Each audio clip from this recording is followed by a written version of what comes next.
ये जो अपील करने का जो समय रहता है, एक बार आवेदन निरस्त हुआ या आवेदन स्वीकार हुआ, उसके अगेंस्ट हम माननीय हाईकोर्ट में अपील करना चाहते हैं, तो इसमें कोई समय अवधि दी गई है, कितने समय अवधि में अपील होनी देखिए, चाहिए? लिमिटेशन जो समय अवधि बोल रहे हैं उसको हम लिमिटेशन से समझते हैं। किसी भी आवेदन को या किसी भी प्रोसीडिंग को, किसी भी एप्लीकेशन को हाई कोर्ट में चैलेंज करने के लिए एक डेफिनेट लिमिटेशन पीरियड प्रेस्क्राइब किया गया है। और डेफिनेट लिमिटेशन पीरियड प्रेस्क्राइब करने के पीछे जुडिशियल इंटेंशन क्या है, इंटेंशन ऑफ लेजिस्लेचर क्या था, क्यों ये लिमिटेशन का पीरियड बनाया गया? लिमिटेशन का पीरियड इसलिए बनाया गया कि लिटिगेंट को कभी भी विजिलेंट रहना चाहिए अपने राइट्स को लेके, पहला।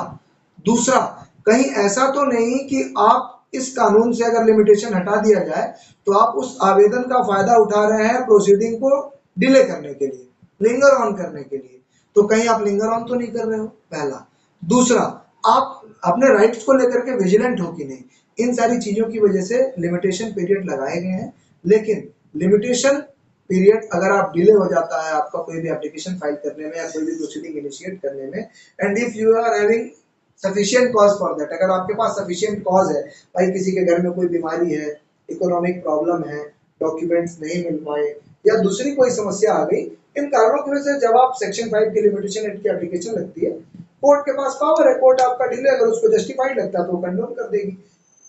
अब मान के चलिए ये तो उनके व्यक्ति के लिए हो गया, लेकिन अब जहां शासन अपील करती है अभियुक्त के किसी ऑर्डर के अगेंस्ट, तो शासन के लिए भी कोई टाइम बाउंड है? बिल्कुल बिल्कुल, लिमिटेशन पीरियड दोनों ही पक्षकारों के लिए है, चाहे सिविल में दोनों साधारण पक्षकार हो, या क्रिमिनल मामले में शासन हो, या क्रिमिनल मामले में अपीलेंट या अक्यूज्ड हो। उसके पीछे कारण ये है कि अब जैसे हमने कहा कि किसी व्यक्तिगत मामले में किसी व्यक्ति के साथ कुछ समस्या हो सकती है, कोई बीमार हो सकता है, तो आपके मन में यह प्रश्न उठा होगा कि शासन तो बीमार थोड़ी होगा। लेकिन क्या रहता है सर कि जब हम शासन की तरफ से देखें, शासन एक बहुत बड़ी चीज है, उसके पास बहुत से काम होते हैं, उसको बहुत सी फॉर्मेलिटीज करनी होती है, बहुत सी परमिशन लेनी होती है। जब सारी फॉर्मेलिटीज और परमिशन हो जाती है उसके बाद ही वो अपील कर पाते हैं। तो इसलिए लिमिटेशन का कानून सबके लिए एक है।